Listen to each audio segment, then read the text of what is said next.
नमस्कार साथियों, स्वागत है आप सभी का वाईफाई स्टडी 2.0 पर। मैं हूं अंकित अवस्थी। आप हैं मेरे साथ में एक ऐसी खबर पर चर्चा करने के लिए जो कि भारत की राजनीति में इस समय बहुत ज्यादा चर्चा का विषय बनी हुई है। क्या कारण है साहब, कौन सी बातें हो गई, क्या हो गया, सारी बातें हम आपको बताएंगे। जैसा कि आप सभी जानते हैं कि राहुल गांधी जी इस समय भारत जोड़ो यात्रा पर दक्षिण में केरल से लेकर के कश्मीर तक की कन्याकुमारी की यात्रा जो है वो करने निकले हुए हैं। अब इस यात्रा के दौरान वो अपने जितने भी राज्यों से यात्रा निकल रही है वहां के संबंधित मुद्दों को, वहां से जुड़े हुए लोगों को जोड़ करके अपनी अपनी बातें रख रहे हैं। और राजनीतिक परिवेश में इस प्रकार की यात्राओं का महत्व बहुत है। कभी इस सेशन के बारे में भी चर्चा करेंगे कि यात्राओं ने किसे कितना लाभ दिलाया, चाहे महात्मा गांधी हो या फिर कोई भी बड़ा राजनेता हो, उन सभी ने समय समय पर ऐसी यात्राएं की हैं जिससे कि वो आम जन के साथ में जिनके बीच के मुद्दे उन्हें उठाने हैं सेंट्रल लेवल पर, उनसे कनेक्टेड फील कर सके। उसी क्रम में राहुल गांधी जी फिलहाल भारत जोड़ो यात्रा पर निकले हुए हैं और इसी यात्रा में उन्होंने हाल ही में एक ऐसा लेटर दुनिया के सामने रखा, लोगों के सामने रखा, जिसमें वो ये लिख रहे हैं कि सर मैं आपका, ये तो मैं गलत लिखा हुआ है भाई, ये करेक्ट करवाना, मैं नहीं है सर, मैं आपका नौकर रहना चाहता हूं। ये मैं एम डबल वाला है। टेक्निकल टीम अगर सुन रही हो तो भैया इसको करेक्ट करा लेना, ठीक है। अच्छा, तो ऐसी स्थिति में रहना चाहता हूं। ये जो पॉइंट लिखा है यहां पर, ये असल में राहुल गांधी जी ने अपने द्वारा इस पत्र के मार्फत कहा है। किसके लिए कहा है? सावरकर जी के बारे में कहा है। क्या कहा है कि सावरकर जी ने ब्रिटिशर्स से या ब्रिटिश हुकूमत से यह कहा था कि सर मैं आपका नौकर रहना चाहता हूं, और यह कहते हुए इन्होंने माफी मांगी थी। तो राहुल गांधी जी ने सावरकर जी के द्वारा जो अंग्रेजों को लिखी हुई चिट्ठी थी, उस चिट्ठी को यहां पर पब्लिकली सबके सामने रखा, मतलब मीडिया के सामने रखा और रख करके कहा कि मेरे लिए यही सबसे ज्यादा मायने रखता है। फिलहाल आज के सेशन में ना केवल इस बात का विश्लेषण किया जाएगा कि ये जो चिट्ठी यहां लिखी गई है जिसमें नौकर यानी सर्वेंट शब्द का उपयोग हुआ है, इसके अंदर क्या है, इसके अलावा भी आज का जो हमने इसके अतिरिक्त टाइटल डाला है वो ये है कि क्या मरणोपरांत स्वतंत्रता सेनानियों का विश्लेषण सही है या गलत है, जो एनालिसिस है वो सही है या गलत है। अब कुछ लोग कहेंगे कि इस बात को करके, कि सही है या गलत करके, आप इतिहास को भुला नहीं सकते। इतिहास आपका जिंदगी भर पीछा करता है, तभी तो हर व्यक्ति वर्तमान में बहुत कुछ अच्छा करना चाहता है और अच्छा करने के नाम पर भविष्य उसे याद रखे, इसी की वो पहचान बनाता है। बिल्कुल सही है।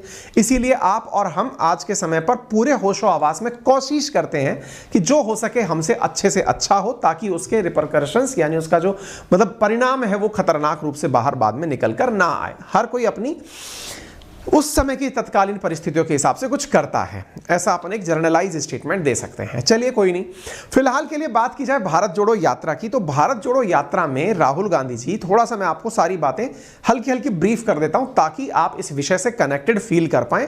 और चूंकि जैसे ही ये बात निकल कर आई तो ऑब्वियस सी बात है कि भारत जोड़ो यात्रा से जिन जिन का कनेक्शन रहा है, या पक्ष और विपक्ष की अगर हम बात करें तो सब लोग अपने अपने तर्क वितर्क देने के लिए उपस्थित हो चुके हैं। ऑब्वियस सी बात है, कांग्रेस अगर आरोप लगाएगी तो निश्चित ही कुछ राजनीतिक लाभ के लिए होगा, उसका क्या मायना है बताते हैं। फिलहाल के लिए इसको आगे बढ़ाते हैं। तो आपके सामने एक तस्वीर साझा की जा रही है, मैप साझा किया जा रहा है। इस मैप को अगर आप देखें तो इसमें कन्याकुमारी से शुरू हुई यात्रा ऊपर श्रीनगर तक जाएगी। ये इस पूरी यात्रा का यात्रा क्रमांक है, जिसमें 3570 किलोमीटर की पैदल यात्रा की जाएगी। यानी कि राहुल गांधी जी पूरे देश में पैदल चलते हुए इस प्रकार से जाने वाले हैं। अच्छा, अब यहां पर अलग अलग राज्यों से गुजरते समय अलग अलग तारीखें दी गई हैं। जैसे वर्तमान में आप नांदेड़ में एक भाषण दिए हैं महाराष्ट्र के अंदर, और यह यात्रा के महत्वपूर्ण स्थान है जहां जहां से यह यात्रा निकल रही है। अगर आप इस मैप को ध्यान से देखें तो चुनावी राज्य गुजरात से यह यात्रा नहीं निकलेगी। यह यात्रा जो है वो राजस्थान से होकर के निकल करके और फिर ऊपर की तरफ यहां से दिल्ली, बुलंदशहर, अंबाला होते हुए जम्मू चली जाएगी। ये इसके अंदर प्रावधान रास्ते के रखे गए हैं, ठीक है। अब इसी भारत जोड़ो यात्रा के अंदर 8 तारीख यानी 8 नवंबर को राहुल गांधी जी की ये पूरी की पूरी यात्रा, भारत जोड़ो यात्रा महाराष्ट्र में एंट्री करती है। नवंबर 8 के दिन यात्रा के अंदर एंट्री हो जाती है। महाराष्ट्र कांग्रेस के लिए काफी मायने रखता है। क्यों मायने रखता है? असल में उद्धव ठाकरे जी के साथ कांग्रेस और एनसीपी ने मिलकर के वर्ष 2019 में सरकार बनाई थी, लेकिन अब वो सरकार जा चुकी है। वर्तमान में देवेंद्र फडणवीस, एकनाथ शिंदे यानी बीजेपी और शिवसेना के बागी दल की मिलकर के सरकार चल रही है। एकनाथ शिंदे यहां पर सरकार को लीड कर रहे हैं। ऐसी स्थिति में बहुमत वाली पार्टी बीजेपी है और बागी दल के जो नेता बने हुए हैं एकनाथ शिंदे, जो शिवसेना से आए हुए हैं, वो सरकार को साथ साथ लेकर आगे चल रहे हैं। ठीक है, अब जब आप इस राज्य में आए हैं तो राज्य की राजनीति से जुड़ी हुई कुछ बातें करेंगे। क्योंकि सावरकर जी का कनेक्शन महाराष्ट्र से रहा है, ऐसी स्थिति में महाराष्ट्र आकर के सावरकर जी की बातें ना हो ये संभव नहीं है, या यूं कहिए कि चुनाव आए और चुनाव में सावरकर जी की बात ना आए ये संभव नहीं है। आपको याद होगा 2022 के परिणाम आपके सामने आ चुके हैं यूपी विधानसभा चुनावों के। उससे पहले 2021 में भी भारतीय राजनीति में सावरकर जी की चर्चा बहुत बार हुई है। महात्मा गांधी जी, पटेल साहब, सावरकर जी, इन सब के इर्द गिर्द राजनीति घूमती है। आप में से बहुत सारे लोग इस बारे में चर्चा करना चाहते होंगे लेकिन उसके बारे में कारण नहीं पता होंगे। तो सबसे बड़ा कारण है गुजरात चुनाव।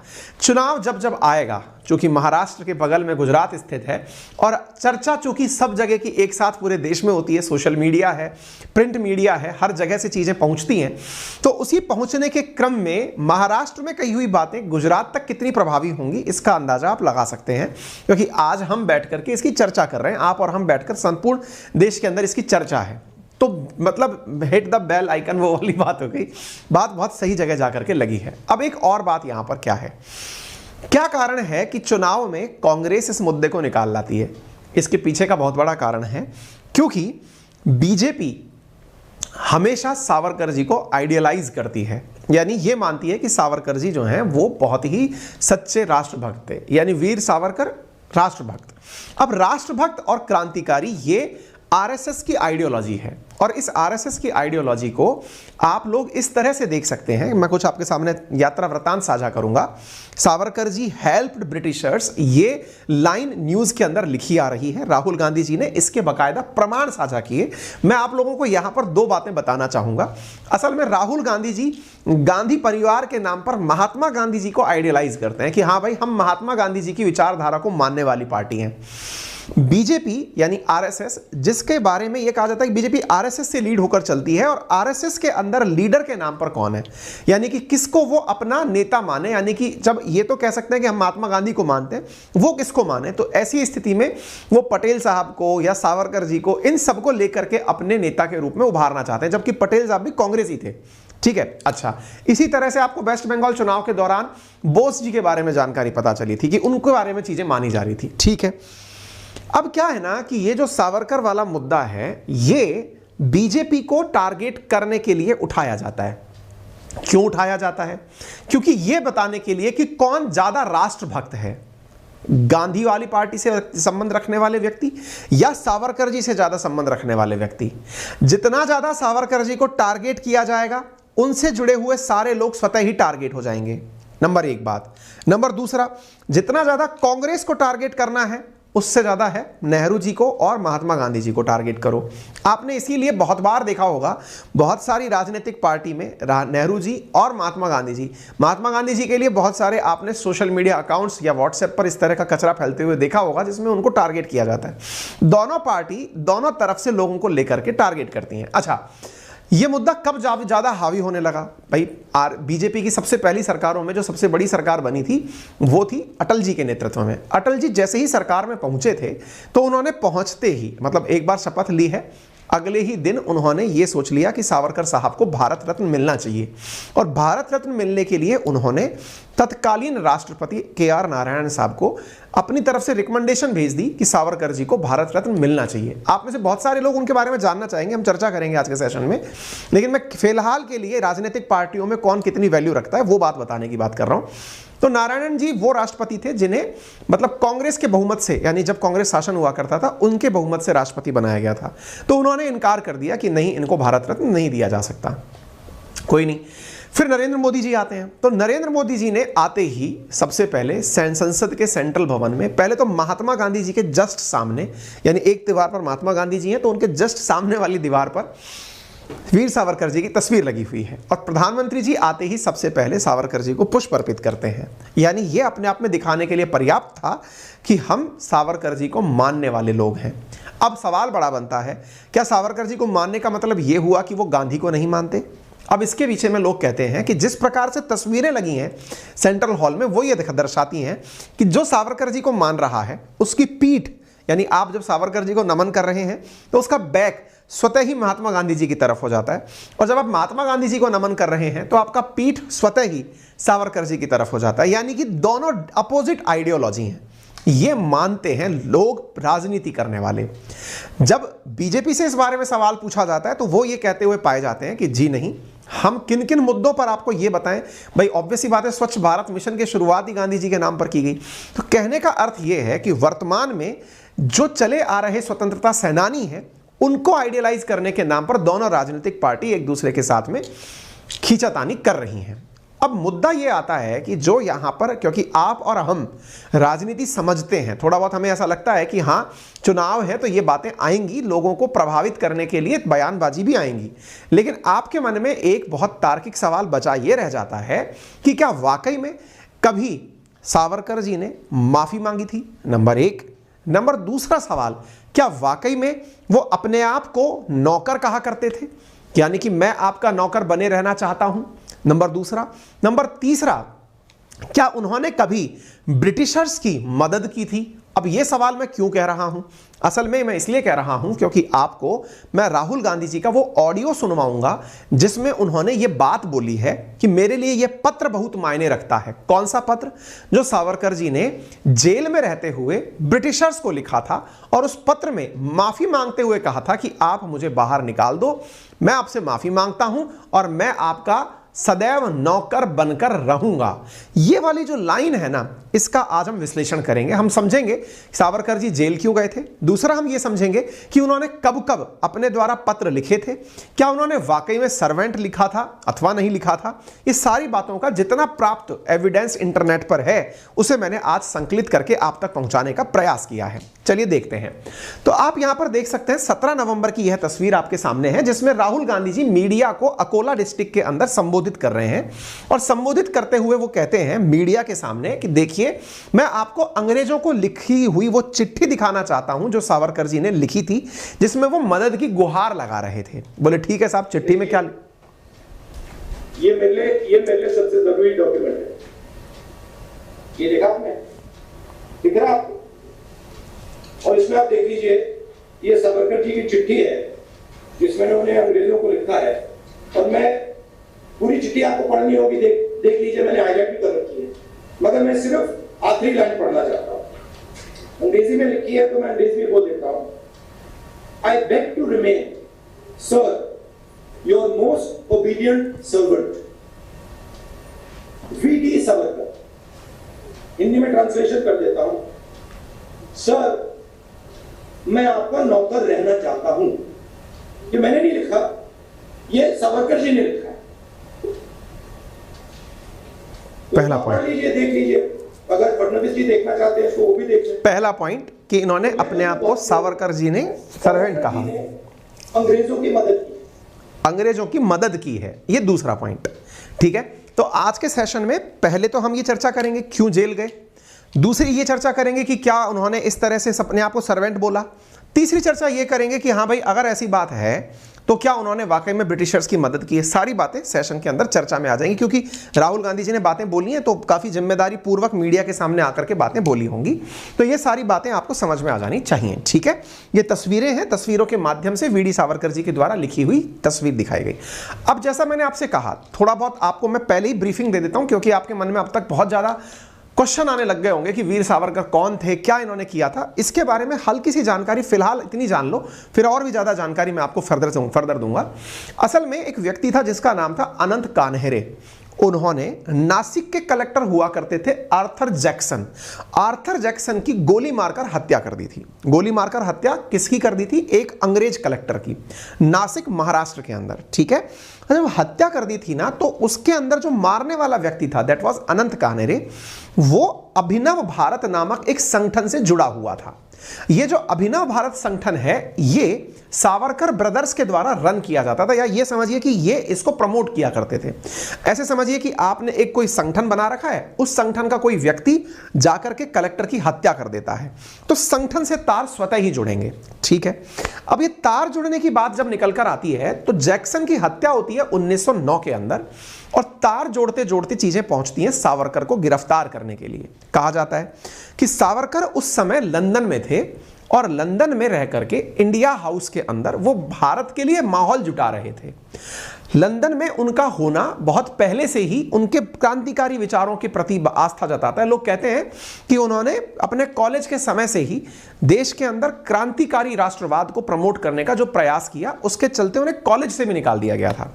खैर, इस बारे में भी थोड़ा आगे से चलते चर्चा करेंगे। फिलहाल के लिए यह समझिए कि जिस गन से उन्हें शॉट किया गया, जानकारी जो नेट पर मीडिया में प्राप्त है उसके अनुसार वो गन भी वीर सावरकर जी ने उपलब्ध कराई थी, ऐसा जानकारी निकलती है।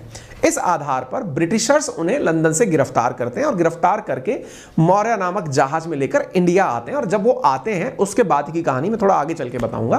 फिलहाल के लिए यह समझ लीजिए कि जो कानेरे गोली मारने वाला व्यक्ति था, वो व्यक्ति ब्रिटिश पुलिस के द्वारा गिरफ्तार किया जाता है और उन्हें फांसी दे दी जाती है। किसको?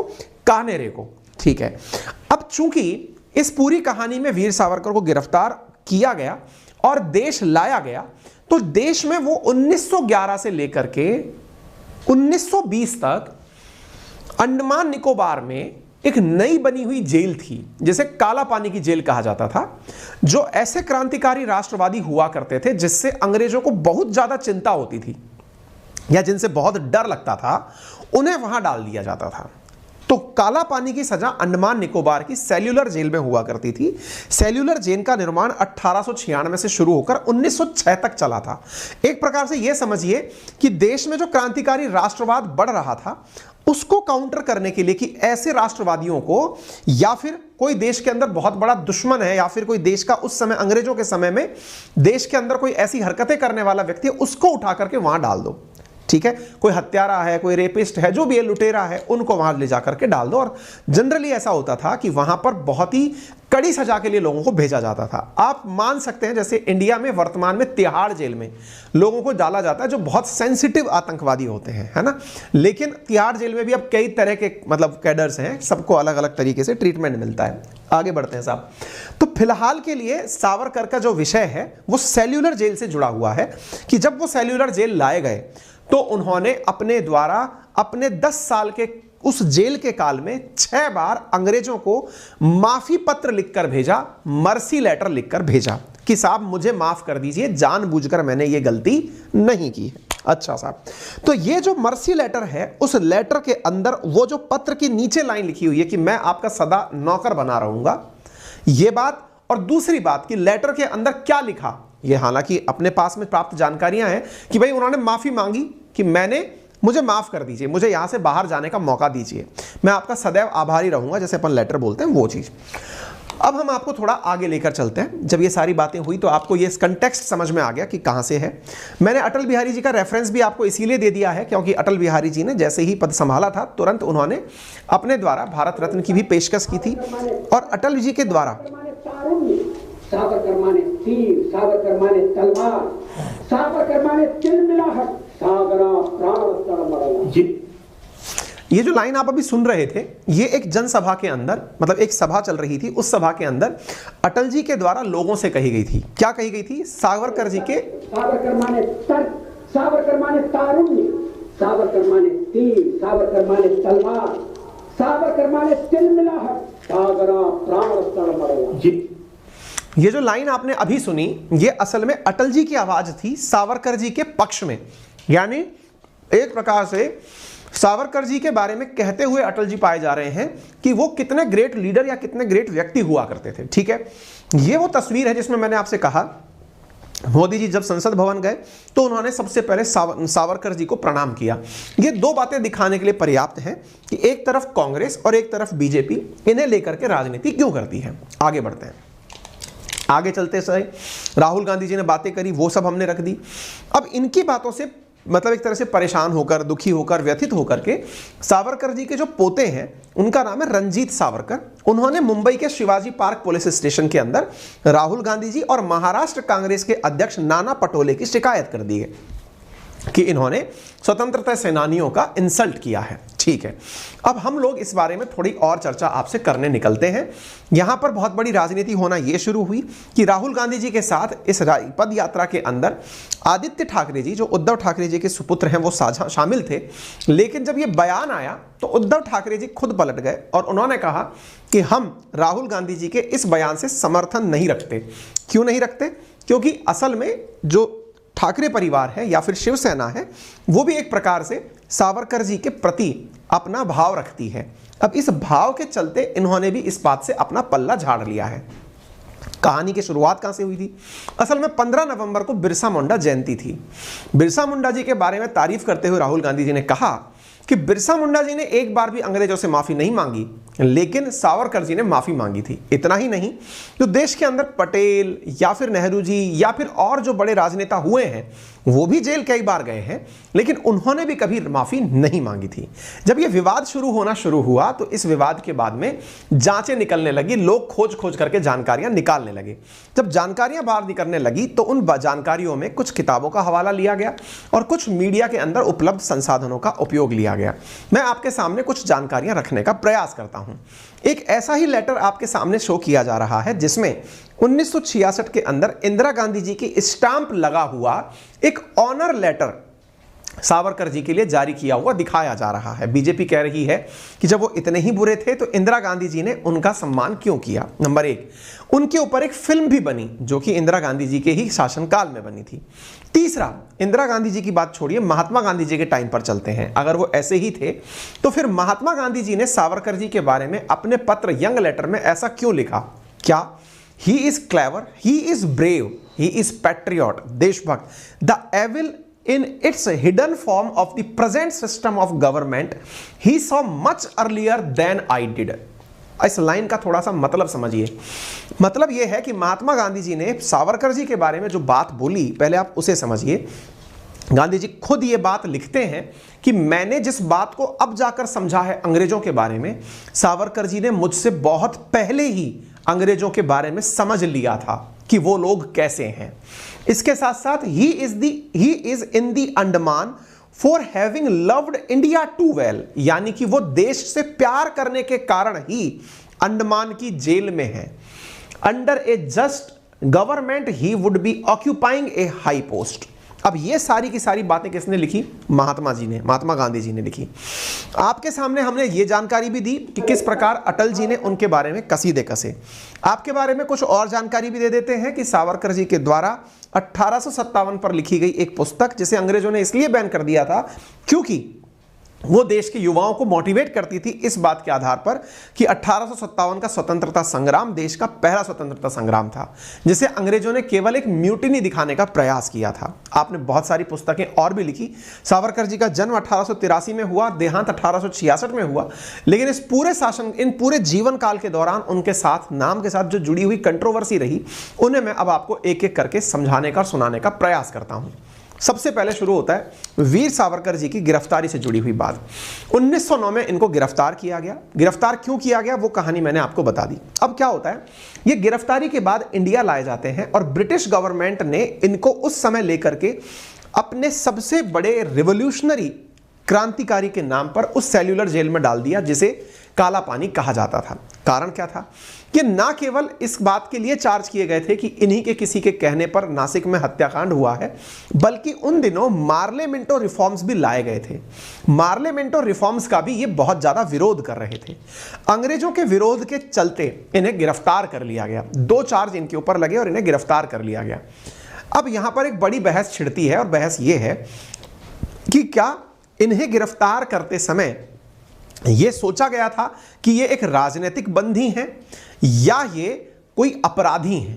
अब ये दोनों बातें आज के सेशन में बहुत ज्यादा नहीं, मतलब आज के समय में बहुत ज्यादा डिस्कशन का पार्ट बनी हुई हैं। कारण क्या है? असल में यह माना जाता है कि जहां सावरकर की बात आती है वहां पर राजनीतिक बंदी वाला स्टेटस उनसे ले लिया जाता है। बोले ऐसा क्यों? बोले ऐसा इसलिए कि महात्मा गांधी जी भी बहुत बार जेल गए, दसों बार जेल गए हैं, लेकिन उन्हें उस तरह की जेल में भेजा जाता था जो कि मौसम के अनुकूल होती थी। नंबर दूसरा, उनकी सुविधाओं का ध्यान रखा जाता था। इवन कई राजनेता तो ऐसे थे जो जेल जाते थे तो अपना कुक भी साथ लेके जाते थे। उन्हें वहां राजनीतिक बंदी के नाम पर मिलने वाली सुविधाएं दी जाती थी।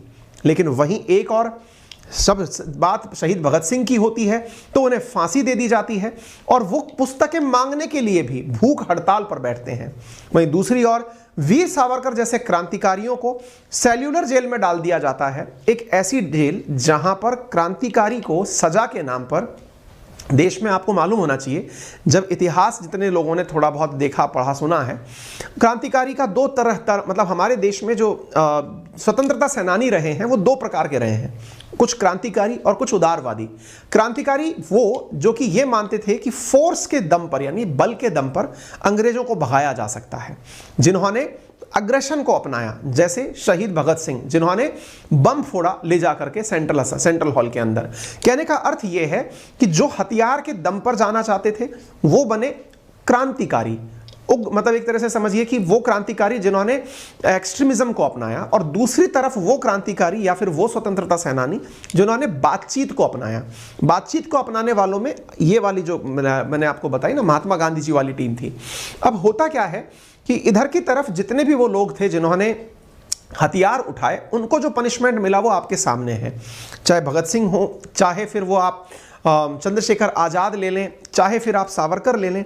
तो अब सावरकर को जिस जेल में रखा गया था उस जेल के बारे में बताया जाता है कि वहां पर बहुत ही छोटी कोठरी हुआ करती थी। उस कोठरी की तस्वीर भी है हमारे पास। उस छोटी सी कोठरी के भीतर जब खड़े रखने की सजा दी जाती थी तो चैन और मतलब जंजीरें जो हैं व्यक्ति को खड़ा करके पहना दी जाती थी। बैठने की भी परमिशन नहीं होती थी। इवन हालत ये थी कि मलमूत्र भी उसी कोठरी के अंदर करना होता था जब पनिशमेंट बढ़ाई जाती थी। अगर किसी को वॉमिट आई है या फिर मलमूत्र का भी त्याग करना है तो भी वो उसी कोठरी में करना होगा। पनिशमेंट का ये पार्ट हुआ करता था। इस प्रकार की बहुत ही मतलब काला पानी का मतलब बहुत हीनियस सजा का पार्ट उसको रखा जाता था। ठीक है, इनको गिरफ्तार कर लिया गया, गिरफ्तार करके इंडिया में लाया गया। इंडिया में फिर इनके बारे में थोड़ा सा मैं एक और जानकारी यहां पर दे देता हूं। गणेश सावरकर जो थे, मार्ले मिंटो का रिफॉर्म के अंदर मैंने बता दिया था। इसी बीच में ये होता है कि सावरकर जी को जब ये लंदन में थे तब ये पता चला था कि इन्हें गिरफ्तार कभी भी किया जा सकता है, तो ये भीकाजी कामा के घर पेरिस में चले गए थे। लेकिन वापस दोस्तों के कहने पर ये लंदन आ गए थे और लंदन में इनको अरेस्ट कर लिया गया था और वहीं से इनको वापस लाया गया। ठीक है, अब बवाल जिस बात पर मचा हुआ है कि क्या इन्होंने, ये वो जेल का कमरा है जिसमें इनको रखा गया था। आज भी ये जेल आप देख सकते हैं।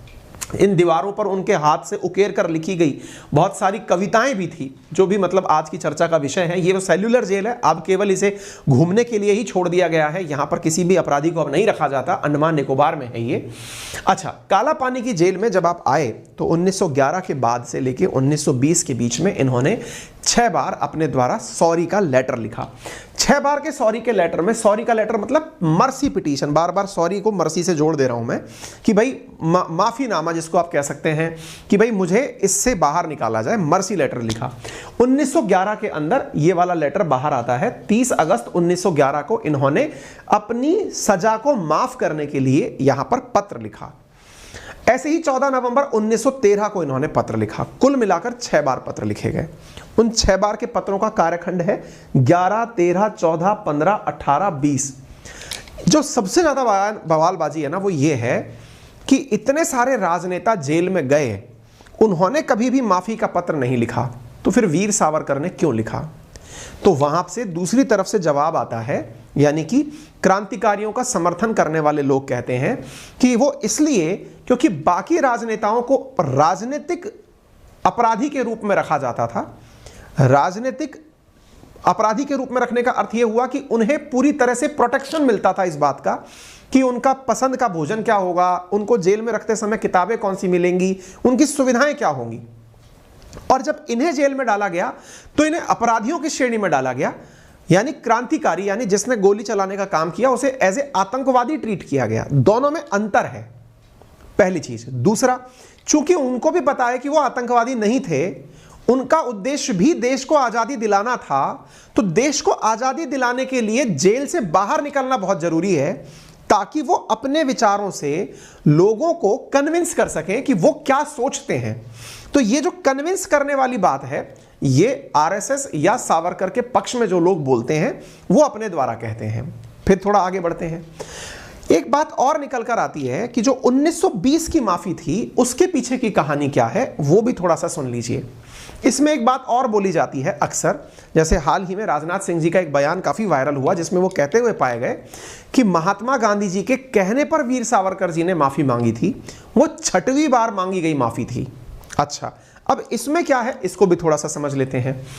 इससे पहले होता क्या है कि 14 से लेकर के 19 के बीच में देश के अंदर, ये फोन ले लेना एक बार, 14 से लेकर के 19 के बीच में दुनिया के अंदर विश्व युद्ध छिड़ जाता है। उठा के बुला दो, जगह बता दो इनको। 14 से लेकर के 19 के बीच में देश के मतलब दुनिया के अंदर विश्व युद्ध छिड़ जाता है, वर्ल्ड वॉर 1। वर्ल्ड वॉर 1 के दौरान ही, यानी कि एक तरह से ये समझिए कि 1915 में गांधी जी भारत आते हैं, 14 में विश्व युद्ध छिड़ चुका है, भारत में पहले ही अंग्रेजों के खिलाफ बहुत कुछ बयानबाजी हो रही है। ऐसी स्थिति में देश के लोग अंग्रेजों के पक्ष में युद्ध करने के लिए तैयार नहीं हैं। यानी एक प्रकार से वर्ल्ड वॉर में ब्रिटिशर्स का साथ देते हुए अंग्रेजों की तरफ से लड़ने के लिए तैयार नहीं है। क्यों तैयार नहीं है? क्योंकि यह लगता है कि जो लोग हम पर इतने साल से शासन कर रहे हैं, जिन्होंने हमारे ऊपर इतना जुल्म ढाया है, इनके पक्ष में जाकर के हम युद्ध क्यों करें। इस मानसिकता को लोग मानते थे। लेकिन उस समय जब गांधी जी का आगमन होता है तो गांधी जी लोगों को कन्विंस करते हैं। कन्विंस क्या करते हैं कि हमें अंग्रेजों का साथ देना चाहिए। क्यों देना चाहिए? इसलिए देना चाहिए क्योंकि अगर अंग्रेज हार गए तो जर्मन्स हम पर आकर के शासन करने लग जाएंगे, जो कि और भयानक स्थिति होगी। ऐसी स्थिति में गांधी जी ने ब्रिटिशर्स को आश्वस्त किया कि हम आपका साथ देंगे। मैंने आज के सेशन में जो लाइन बोली है ना आपको, क्रांतिकारियों का समर्थन, क्रांतिकारियों का विश्लेषण कितना सही कितना गलत, इस आधार पर गांधी जी का भी विश्लेषण किया जाता है कि गांधी जी ने भी अंग्रेजों का साथ दिया था। किस मामले में? सैनिकों को भेजने में। और तो और वहां पर मिलियंस में इंडियंस को भेजा गया, हजारों की संख्या में भारतीय सैनिक प्रथम विश्व युद्ध के अंदर शहीद हुए।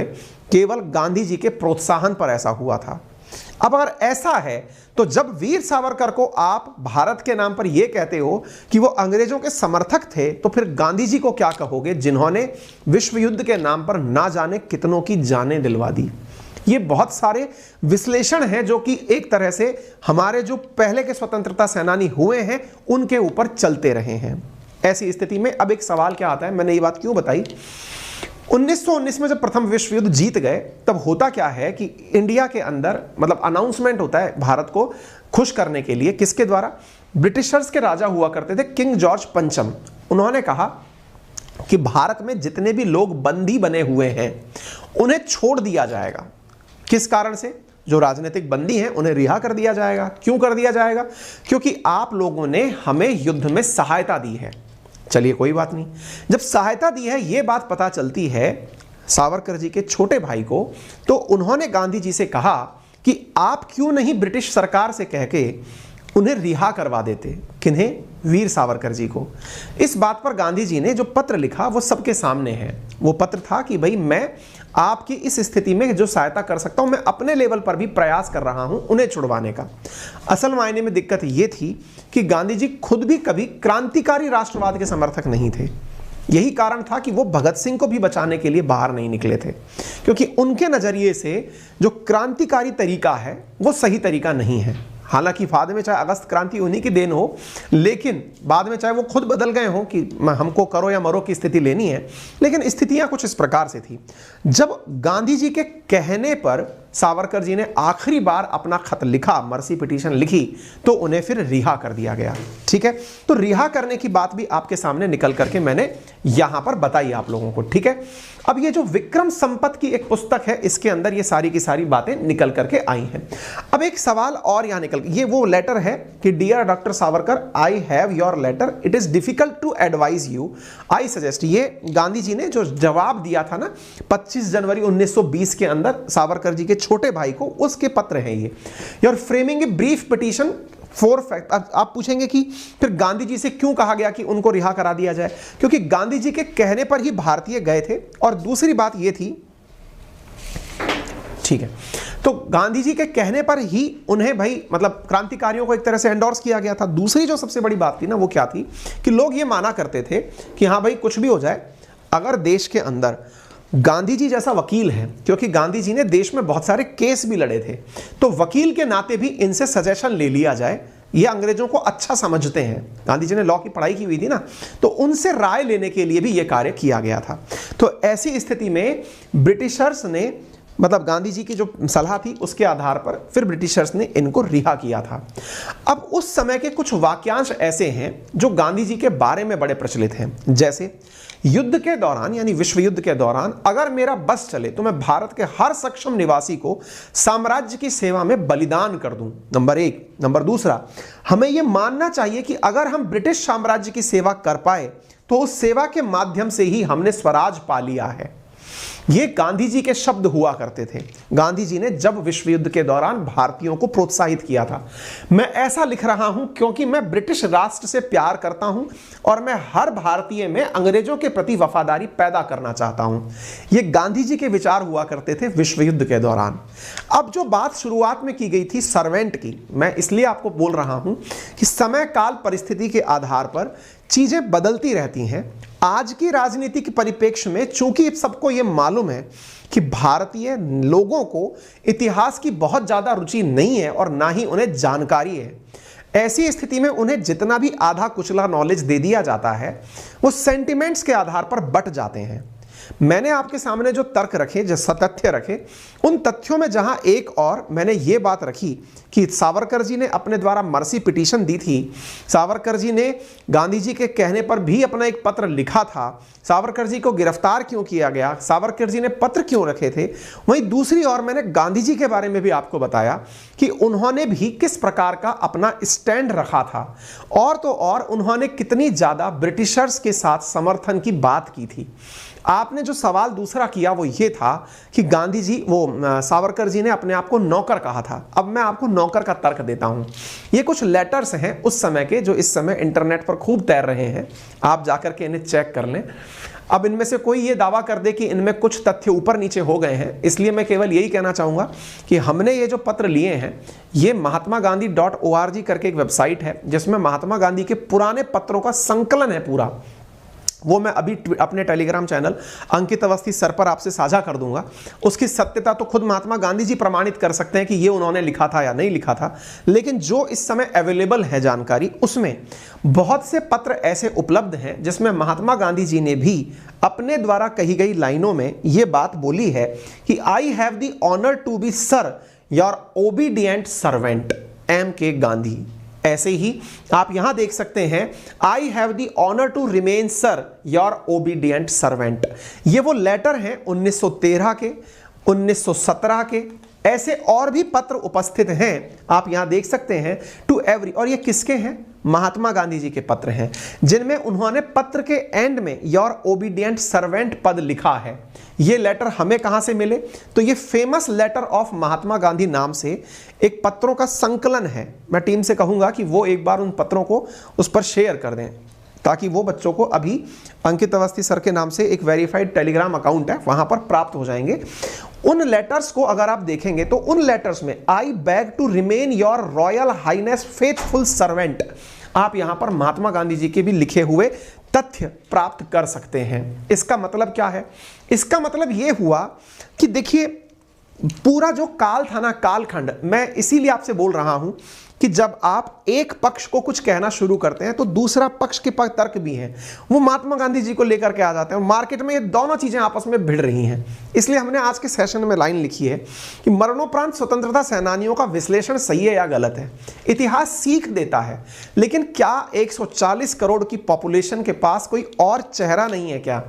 यानी हमें अब अपने देश को आगे बढ़ाना है। इतिहास के नाम पर जो लड़ाई चल रही है, कभी नेहरू जी क्या करते थे उनके बारे में चर्चा, कि नेहरू जी की गलती के कारण इस तरह से आज का जो पीओके वाला मामला है, जो कश्मीर वाला मामला है, वो नेहरू जी की गलती थी। उनकी अच्छाइयों से चीज़ों को सीखा जाए और आगे बढ़ा जाए। अगर बात सावरकर जी की होती है तो गांधी जी की आइडियोलॉजी भी सामने आकर खड़ी हो जाती है। कौन सही कौन गलत, इसका विश्लेषण अगर आज हम करेंगे तो फिर हमने अपने जीवन में क्या किया, वो तो अपने जीवन में करके चले गए। जरा विचार करिए, अगर ऐसे ही सावरकर जी और महात्मा गांधी जी जब वो जीवित थे, उस समय वो इतिहास के अंदर जो और स्वतंत्रता सेनानी हुए उनका विश्लेषण करते रहते और जीवन में कुछ भी नया नहीं करते, तो क्या देश कभी आगे बढ़ता? ये एक यथार्थ प्रश्न है जिसका जवाब आज मुझे सेशन के अंत में आपको कमेंट बॉक्स में देना है। ये मैं आपके ऊपर छोड़ के जा रहा हूं, आपके नजरिए में कितना सही है, इसीलिए मैंने ये लाइन आपके सामने डाली है। ठीक है, जो बात यहां पर सावरकर जी की है उसके अंदर I beg to remain sir your most obedient servant. असल में जैसे अपन लोग, अगर आपने सरकारी विद्यालय से पढ़ाई करी हो तो वहां पर हम स्टूडेंट शब्द की सवाल लिखते थे। आपको मालूम होगा कि नौकर और मालिक और सर्वेंट की जो परंपरा है, ब्रिटिशर्स के सामने भारतीय लोगों को इतना तक ट्रीट किया जाता था कि आप इंडियंस और डॉग्स आर इक्वल। हम लोग उनके उपनिवेश थे, हम लोग उनके गुलाम थे, और गुलाम को अंग्रेजी में सर्वेंट बोला जाता है। या तो आप यह बात कहना बंद कर दो कि हम 200 साल तक गुलाम रहे। अगर आपको यह लगता है कि यहां पर सावरकर जी को या फिर यहां महात्मा गांधी जी को अपने द्वारा सर्वेंट शब्द नहीं लिखना चाहिए था, तो क्या लिखना चाहिए था? आप सजेस्ट कर दो। अगर आप कुछ और सजेस्ट कर पाते हैं, जैसे आपको लगता है कि नहीं, I am your boss, I am Indian, ठीक है, प्रूव कर दो इस बात को। प्रूव करने के लिए आपको अपना मालिक हटाना होगा ना। आप क्या लाइन पढ़ते हैं? जब भी भारत के इतिहास की बात होती है तो एक शब्द बोला जाता है, भारत 200 साल तक ब्रिटिश साम्राज्य का गुलाम रहा। गुलाम का मतलब समझते हैं? नौकर, सर्वेंट, जिसकी आपके सामने कोई बात बोलने की हिम्मत ना हो। आज के नौकर के परिप्रेक्ष्य बदल गए हैं। गुलामी के अंदर जो नौकर है ना, यहां पर वही तो लिखा जा रहा है कि हां भाई गुलाम है क्योंकि आप शासन कर रहे हो, तभी तो हमने आजादी पाई। हम आजादी किस चीज से पाए? तो क्या महात्मा गांधी जी गलत है या सावरकर जी गलत है? हम थे वही तो लिख रहे हैं। लेकिन आज की राजनीति में वहां क्या दिखाया जा रहा है कि देखिए, गांधी जी मतलब सावरकर जी ने कहा कि वो उनके पूरे समय नौकर बने रहना चाहते हैं। आज की जनरेशन की दिक्कत क्या है कि उसने इतिहास उठा के पढ़ा ही नहीं है। उसको इतिहास जो सुना दिया जाता है, उसके किस्से कहानियों में अगर ये बता दिया जाए कि एक राजा हुए, उन्होंने इस तरह का माहौल बना दिया, वो ताली पीटने लगता है। वो बाहुबली प्रकार की जो कहानियां है ना, उनमें अपना इतिहास तलाशता है। उसे लगता है कि राजा का मतलब तो ऐसा होता होगा, एक ही बार में जाने कितने लोगों को मार देता होगा। ये देश की शिक्षा व्यवस्था की बहुत बड़ी दिक्कत है कि ना तो इन्हें ढंग से स्वतंत्रता सेनानी पढ़ाए गए और ना ही इतिहास का इतना महत्व दिया गया। क्योंकि आज भी एजुकेशन सिस्टम हम बाबू बनाने वाला चला रहे हैं। हम कलेक्टर बन जाएं इसकी तैयारी चल रही है। कलेक्टर अंग्रेजों की देन थी जो कि राजस्व का कलेक्शन करता। हम भविष्य के बारे में चर्चा ही नहीं कर रहे हैं, हम वहीं की वहीं अटके हुए हैं।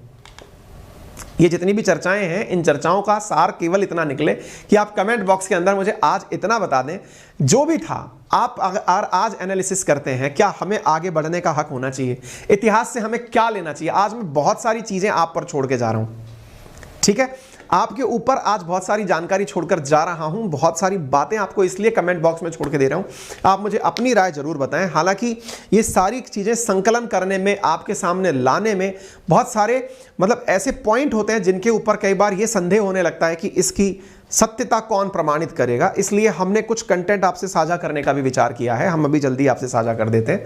उससे होगा ये कि आप भी कुछ चीजें चेक कर लीजिएगा। बाकी ये सारी जानकारी हमने मीडिया से, इंटरनेट पर प्राप्त सोर्सेज से ली है। अगर इसमें कहीं भी कोई तथ्यात्मक त्रुटि होती है तो उसके लिए मैं पहले से ही अपने ऑन बिहाफ पर आपसे क्षमा प्रार्थी हूं। क्यों? क्योंकि इस बारे में कि भाई कल को अंकित अवस्थी सर ने ऐसा क्यों कहा, मैं इस बारे में आपसे पहले ही क्षमा मांग ले रहा हूं कि भाई साहब, मैंने जो जानकारी ली है वो इंटरनेट से है, और अगर उसमें पहले कोई त्रुटि होती है तो मैं पहले से ही क्षमा मांग लेता हूं। ना मैं बीजेपी का समर्थक हूं, ना मैं कांग्रेस का समर्थक हूं। मैं एक राष्ट्रवादी होने का गर्व करना चाहता हूं और मैं राष्ट्र को आगे बढ़ते हुए देखना चाहता हूं। राष्ट्र आगे कैसे बढ़ेगा, इसके लिए मेरा विचार यह है कि इतिहास से, अतीत से हम सीख लें और भविष्य की तरफ हम आगे बढ़ें।